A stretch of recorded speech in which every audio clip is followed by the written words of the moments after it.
అందరికీ నమస్కారం. Renault Kiger non turbo RXZ top variant. Already నేను టర్బో వేరియంట్ డీటెయిల్డ్ రివ్యూ అయితే టెస్ట్ డ్రైవ్తో పాటుగా నేను పోస్ట్ చేయడం జరిగింది. నాన్ టర్బో వేరియంట్ ఈరోజు మనం డ్రైవ్ చేసి డ్రైవింగ్ ఎక్స్పీరియన్స్తో పాటుగా డీటెయిల్డ్గా రెనో కైగర్ యొక్క ప్రోస్ అండ్ కాన్స్ గురించి దీంట్లో మనం మాట్లాడుకునే ప్రయత్నం చేద్దాం ఫ్రెండ్స్. సో ఆలస్యం చేయకుండా వీడియోలోకి వెళ్ళిపోదాం. Let's go. RXZ top variant non turbo drive చేసి డ్రైవింగ్ ఎక్స్పీరియన్స్తో పాటుగా ప్రోస్ అండ్ కాన్స్ కూడా మనం మాట్లాడుకుందాం. నేను ఇంకా స్టార్ట్ చేయలేదు, స్టార్ట్ చేస్తా. ఇంజన్ నాయిస్ ఎంతవరకు క్యాబిన్లోకి వస్తుంది అనేది ఒకసారి అబ్జర్వ్ చేయండి. చూడండి, పుష్ స్టార్ట్ బటన్ అయితే మనకు దీంట్లో ప్రొవైడ్ చేస్తున్నారు. ఎస్, స్టార్ట్ అయింది. ఇంజన్ నాయిస్ ఒకసారి గమనించండి. ఒకసారి యాక్సిలేటర్ కూడా ఇస్తున్నా చూడండి. ఫ్రెండ్స్, ఇది 3 సిలిండర్ ఇంజన్ కాబట్టి కొంతవరకు ఇంజన్ నాయిస్ అయితే క్యాబిన్లోకి అయితే వినిపిస్తుంది. నేను ఇంకా ఏసీ ఆన్ చేయలేదు, ఏసీ కూడా ఆన్ చేస్తున్నా చూడండి. ఎస్, ఏసీ ఆన్ చేసా. కంప్రెసర్ కూడా ఆన్ అయింది కాబట్టి ఇప్పుడైతే మరికొంత ఇంజన్ నాయిస్ అయితే క్యాబిన్లోకి డెఫినెట్గా వస్తూ ఉంది. అలాగే మనం స్టీరింగ్ చూడండి, మీకు కనిపిస్తుందో లేదో క్లియర్గా. స్టీరింగ్ దగ్గర కొంత వైబ్రేషన్ అయితే మనం గమనిస్తాం ఫ్రెండ్స్. ప్రజెంట్గా ఐడియల్గా ఉన్నప్పుడు గేర్ నాబ్ దగ్గర అయితే ఎలాంటి వైబ్రేషన్ అయితే లేదు.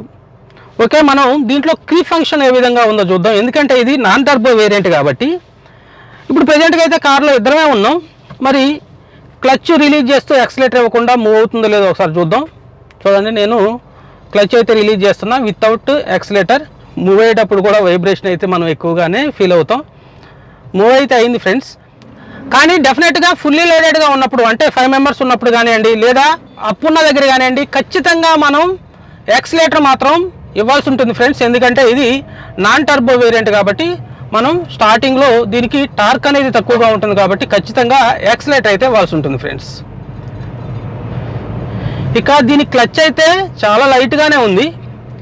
గేర్ షిఫ్టింగ్ చూసినట్లయితే నేను టర్బో వేరియంట్కి నాన్ టర్బో వేరియంట్కి చాలా డిఫరెన్స్ అయితే నేను చూస్తున్నా. నేను టర్బో వేరియంట్ కూడా నేను డ్రైవ్ చేశా. ఎందుకనో నాన్ టర్బో వేరియంట్లో గేర్స్ అంతా ప్రాపర్గా స్మూత్గా అయితే ఎంగేజ్ అవ్వట్లేదు.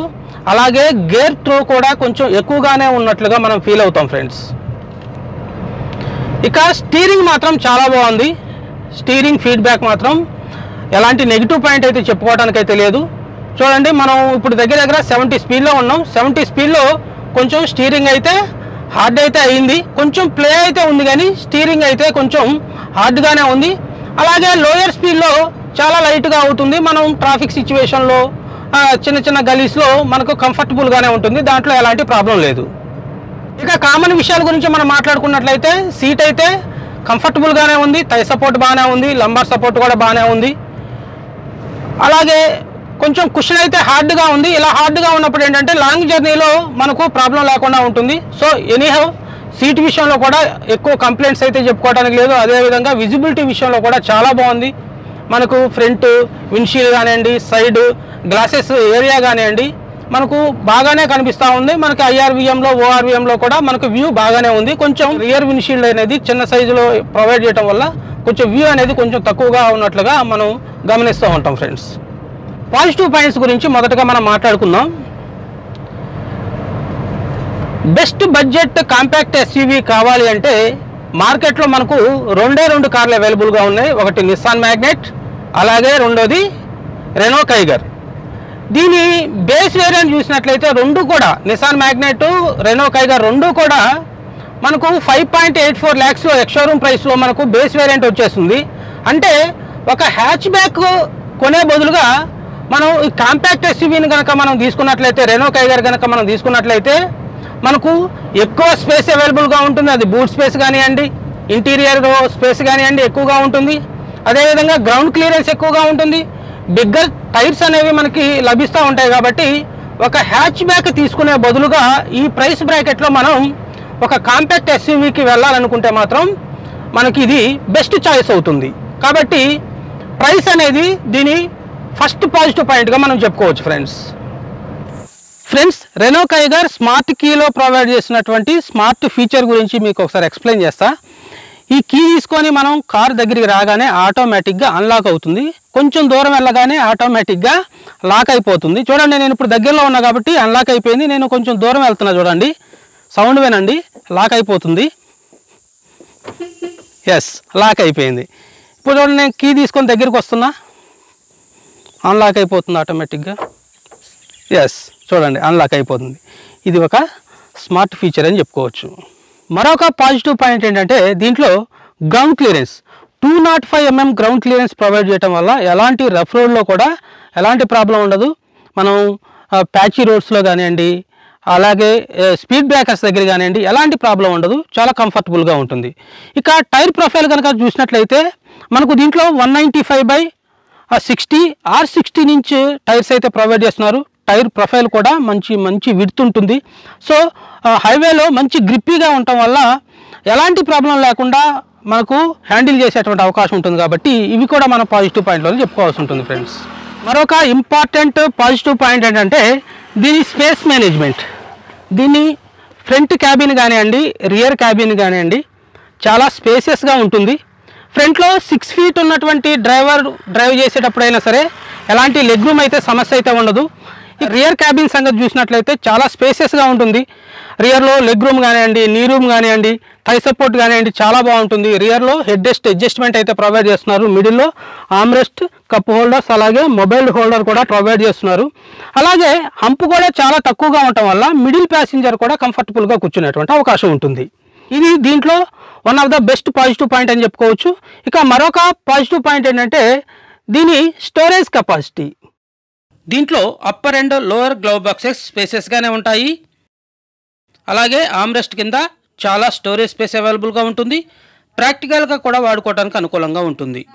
4 doors పైన కూడా ఈజీగా 1 liter బాటిల్స్ అయితే క్యారీ చేసుకోవచ్చు. ఇలా ఇంటీరియర్లో టోటల్గా 21 liters స్టోరేజ్ స్పేస్ అవైలబుల్గా ఉంటుంది. ఇక బూట్ స్పేస్ విషయానికి వస్తే దీంట్లో 405 liter బూట్ స్పేస్ అవైలబుల్గా ఉంటుంది. కొంచెం లోడింగ్ లిప్ ఎక్కువగా ఉన్నప్పటికీ ఎక్కువ లగేజ్ని క్యారీ చేసే అవకాశం ఉంటుంది. నెక్స్ట్ పాజిటివ్ పాయింట్ ఏంటంటే ఇందాక మనం చెప్పుకున్నట్లుగా ఒక కాంపాక్ట్ ఎస్యూవీలో తక్కువ ప్రైస్లో మనకు ఒక ఆటోమేటిక్ కావాలంటే మాత్రం రెనో కైగర్ అనేది ఒకే ఒక ఆప్షన్ అని చెప్పుకోవచ్చు ఫ్రెండ్స్. ఎందుకంటే నిసాన్ మ్యాగ్నెట్లో చూసినట్లయితే నిసాన్ మ్యాగ్నెట్లో కూడా ఆటోమేటిక్ అయితే అవైలబుల్గా ఉంటుంది. కానీ అది టర్బో వేరియంట్లోనే CVT ఆటోమేటిక్లో మాత్రమే అవైలబుల్గా ఉంటుంది. కానీ రెనో కైగర్లో కనుక మనం చూసినట్లయితే ఇది నాన్ టర్బో వేరియంట్లో కూడా ఆటోమేటిక్ AMTలో అవైలబుల్గా ఉంటుంది. కాబట్టి తక్కువ ప్రైస్లో ఒక కాంపాక్ట్ ఎస్యూవీలో ఆటోమేటిక్ వేరియంట్ కావాలంటే మాత్రం రెనో కైగర్ అనేది one and only best option అవుతుంది ఫ్రెండ్స్. దీని మరొక పాజిటివ్ పాయింట్ ఏంటంటే దీని ఫంకీ లుక్స్. దీని రోడ్ ప్రెజెన్స్ చాలా బ్యూటిఫుల్గా ఉంటుంది. దీని ఫ్రంట్ ప్రొఫైల్ కానివ్వండి, అదేవిధంగా సైడ్ ప్రొఫైల్ కానివ్వండి, రియర్ ప్రొఫైల్ కానివ్వండి, చాలా బాగుంటుంది. మరొక ముఖ్యమైనటువంటి పాజిటివ్ పాయింట్ ఏంటంటే ఈ ప్రైస్ బడ్జెట్లో మనకు దీంట్లో మంచి ఫీచర్స్ ప్రొవైడ్ చేస్తున్నారు.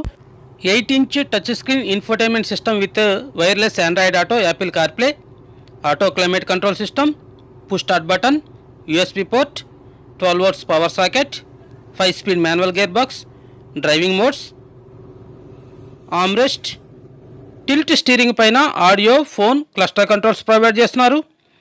రియర్ AC వెంట్స్, రియర్లో 12 volts పవర్ సాకెట్ కూడా ప్రొవైడ్ చేస్తున్నారు. 16-inch alloy వీల్స్, ఫెండర్ పైన variant badging, piano black finished electrically foldable ORVMs, window chrome belt line, roof rails, shark fin antenna, integrated spoiler, defogger, wiper with washer, LED beautiful tail lamps, parking camera, parking sensors, skid plates provide చేస్తున్నారు. ఇక మరొక positive point గురించి మనం చెప్పుకున్నట్లయితే ఒక compact SUV సెగ్మెంట్లో ఈ price బ్రాకెట్లో దీంట్లో మనకు డ్రైవింగ్ మోడ్స్ కూడా ప్రొవైడ్ చేస్తున్నారు. నార్మల్, ఎకో, స్పోర్ట్స్ అనేటువంటి డ్రైవింగ్ మోడ్స్ అయితే ప్రొవైడ్ చేస్తున్నారు.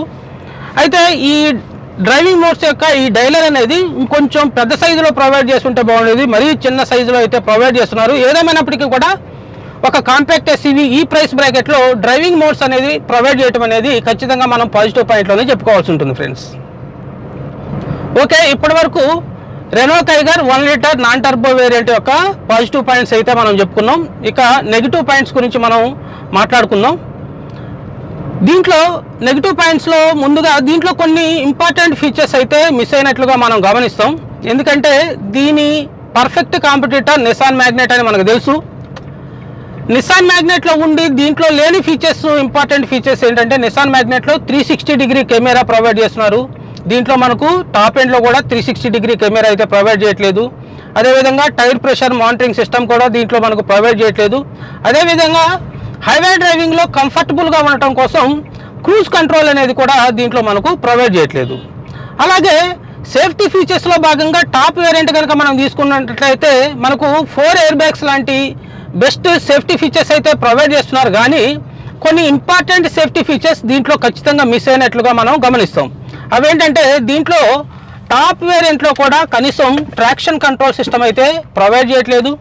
అదేవిధంగా ఈవెన్ ఆటోమేటిక్లో అయినా సరే హిల్ అసిస్ట్ కంట్రోల్ అనేది ప్రొవైడ్ చేసి ఉంటే బాగుండేది ఫ్రెండ్స్. ఎందుకంటే మాన్యువల్ వేరియంట్ అనుకోండి, ఏదైనా అప్పున్న దగ్గర రోల్ బ్యాక్ అవ్వకుండా, కార్ రోల్ బ్యాక్ అవ్వకుండా హాఫ్ క్లచ్ తోటి మాన్యువల్ వేరియంట్లో మనం మేనేజ్ చేయగలుగుతాం.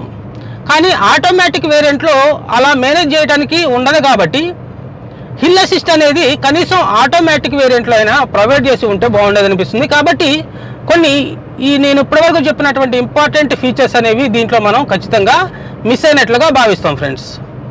ఇంకా నెక్స్ట్ నెగిటివ్ పాయింట్లో చెప్పుకోవాల్సిన విషయం ఏంటంటే దీని ప్లాస్టిక్ మెటీరియల్ కూడా మనం డాష్ బోర్డ్ చూసినట్లయితే కొంచెం చీప్ క్వాలిటీ ప్లాస్టిక్ మెటీరియల్ అయితే యూజ్ చేసినట్లుగా దీంట్లో మనకు డాష్ బోర్డ్ అనేది కనిపిస్తూ ఉంటుంది. ఈ కార్లో 20 km/h స్పీడ్ అందుకోగానే ఆటోమేటిక్గా డోర్ లాక్ అనేవి అయిపోతూ ఉంటాయి. మనం కారు కనుక ఆపినప్పుడు మనం ఈవెన్ డ్రైవర్ సైడ్ డోర్ అయినా ఓపెన్ చేయాలంటే మనం ఓపెన్ చేయలేము. ఇప్పుడు చూడండి, నేను కారు ఆపేసా, చూడండి డ్రైవర్ సైడ్ డోర్ ఓపెన్ చేయాలన్నా కూడా ఓపెన్ చేయలేం. ప్రతిసారి ఇక్కడ ఉన్నటువంటి బటన్ని మనం ప్రెస్ చేయాల్సి ఉంటుంది. పెద్ద విషయం కాదు అసలు అయితే, ఇక్కడ బటన్ నొక్కడం అనేది పెద్ద విషయం కాదు. కానీ ప్రతిసారి ఈ బటన్ అయితే మనం నొక్కితేనే అన్లాక్ అవుతుంది. ఇది నిసాన్ మ్యాగ్నెట్ ఓనరు చెప్పారు. అదేవిధంగా రెనో కైగర్ ఓనర్ కూడా ఆ విషయాన్ని నాతో ప్రస్తావించడం వల్ల దీని కూడా నేను ఇక్కడ ప్రస్తావించడం జరిగింది ఫ్రెండ్స్. ఇక మరొక నెగిటివ్ పాయింట్ ఏంటంటే దీని ఇన్ఫోటైన్మెంట్ సిస్టమ్ గురించి చెప్పాలి. ఏంటంటే జనరల్గా మనం ఇగ్నిషన్ ఆన్లో ఉన్నంత వరకు, కార్ ఆన్లో ఉన్నంత వరకు మనం ఇన్ఫోటైన్మెంట్ సిస్టమ్ మనం బాగానే యూజ్ చేసుకోవచ్చు. ఇన్ఫోటైన్మెంట్ సిస్టమ్ కూడా మనం బ్రైట్నెస్ ఎక్కువ పెట్టుకుంటేనే మనం ఎక్కువ ఎండలో ఉన్నప్పుడైతే కనిపిస్తూ ఉంటుంది. ఒకవేళ మనం ఇంజన్ కనుక ఆఫ్ చేసామనుకోండి, ఇన్ఫోటైన్మెంట్ సిస్టమ్ అయితే మనం వాడుకోవడానికి అయితే ఉండదు. అంటే జస్ట్ ఇగ్నిషన్ అలా ఇస్తే ఒక 2-3 మినిట్స్ మాత్రమే మనం ఇన్ఫోటైన్మెంట్ సిస్టాన్ని వాడుకోవటం కుదురుతుంది. కానీ మళ్ళీ ఆఫ్ అయిపోతుంది. మళ్ళీ మనం కావాలనుకుంటే మళ్ళీ ఇంకోసారి ఇగ్నిషన్ ఇచ్చుకోవాల్సి ఉంటుంది. సో ఇన్ఫోటైన్మెంట్ సిస్టమ్ మనం వాడుకోవాలంటే మాత్రం అస్తమానం మనం కార్ ఆన్లోనే పెట్టుకొని ఇన్ఫోటైన్మెంట్ సిస్టాన్ని కంటిన్యూస్గా వాడుకోవడానికి అయితే ఉంటుంది. కానీ మిగతా టైంలో మనం ఆఫ్ చేసుకొని కంటిన్యూస్గా ఇన్ఫోటైన్మెంట్ సిస్టంలో సాంగ్స్ వినేటువంటి పరిస్థితి అయితే లేదు ఫ్రెండ్స్. సో ఇది కూడా మనం ఖచ్చితంగా నెగిటివ్ పాయింట్లు అయితే చెప్పుకోవాల్సి ఉంటుంది. ఇక ఫైనల్గా ఎస్పెషల్లీ ఈ నాన్ టర్బో వేరియంట్ తీసుకునే వారికి నేను చెప్పాలనుకున్నది ఏంటంటే, ఎవరైతే పంచీ డ్రైవింగ్ ఎక్స్పీరియన్స్ కావాలనుకుంటారో వారికి ఈ నాన్ టర్బో వేరియంట్ మాత్రం ఖచ్చితంగా డిసప్పాయింట్ అవుతుంది ఫ్రెండ్స్. ఎందుకంటే దీంట్లో నాన్ టర్బో వేరియంట్లో వచ్చేటువంటి పవర్ అండ్ టార్క్ అనేది ఎట్టి పరిస్థితుల్లో వాళ్ళనైతే సాటిస్ఫై చేయదు. మీకు పంచీ డ్రైవింగ్ ఎక్స్పీరియన్స్ కావాలంటే మాత్రం టర్బో వేరియంట్ తీసుకోండి. చాలా పవర్ఫుల్గా ఉంటుంది, చాలా టార్కీగా ఉంటుంది.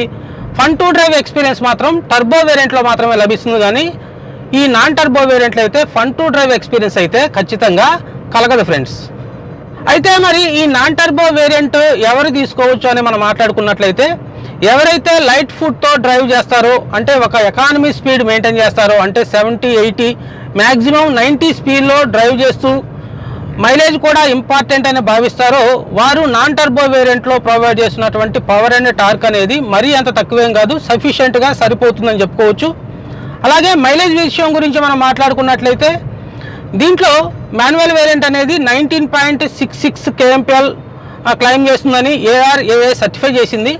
కానీ రియల్ లైఫ్ కండిషన్లో కూడా ఈ కార్ ఓనర్ అయితే హైవేలోను అదేవిధంగా ట్రాఫిక్ సిచ్యువేషన్లో కూడా రెగ్యులర్గా డ్రైవ్ చేస్తూ ఉంటారు. ప్రజెంట్గా ఇప్పుడు క్లస్టర్లో చూసినట్లయితే మనకు దగ్గర దగ్గర 14.9 kmpl అంటే దగ్గర దగ్గర 15 kmpl మైలేజ్ అయితే క్లెయిమ్ చేస్తున్నట్లుగా క్లస్టర్లో మనకు చూపిస్తుంది. అంటే ఒక compact SUV 15 kmpl mileage claim చేయడం అనేది మంచి విషయం అని చెప్పుకోవాలి. కాబట్టి మైలేజ్ విషయంలో ఎలాంటి ప్రాబ్లం లేదు. సో నార్మల్ డ్రైవర్స్ అయితే నాన్ టర్బో వేరియంట్ తీసుకోండి, తక్కువ బడ్జెట్లో వస్తుంది. మంచి మంచి ఫీచర్స్ కూడా దీంట్లో మనకు ప్రొవైడ్ చేస్తారు. ఒకవేళ పంచీ డ్రైవింగ్ ఎక్స్పీరియన్స్ కావాలనుకునే వారు మాత్రం ఖచ్చితంగా టర్బో వేరియంట్ అయితే తీసుకోండి. మీకు దాంట్లో ఫన్ టు డ్రైవ్ ఎక్స్పీరియన్స్ అయితే కలుగుతుంది ఫ్రెండ్స్. ఇది ఫ్రెండ్స్ ఈ వీడియో మీకు నచ్చినట్లయితే తప్పకుండా లైక్ చేయడం మర్చిపోకండి. తెలుగు కార్ రివ్యూ ఛానల్ని సబ్స్క్రైబ్ చేసి సపోర్ట్ చేయండి ఫ్రెండ్స్. Thanks for watching. జై హింద్.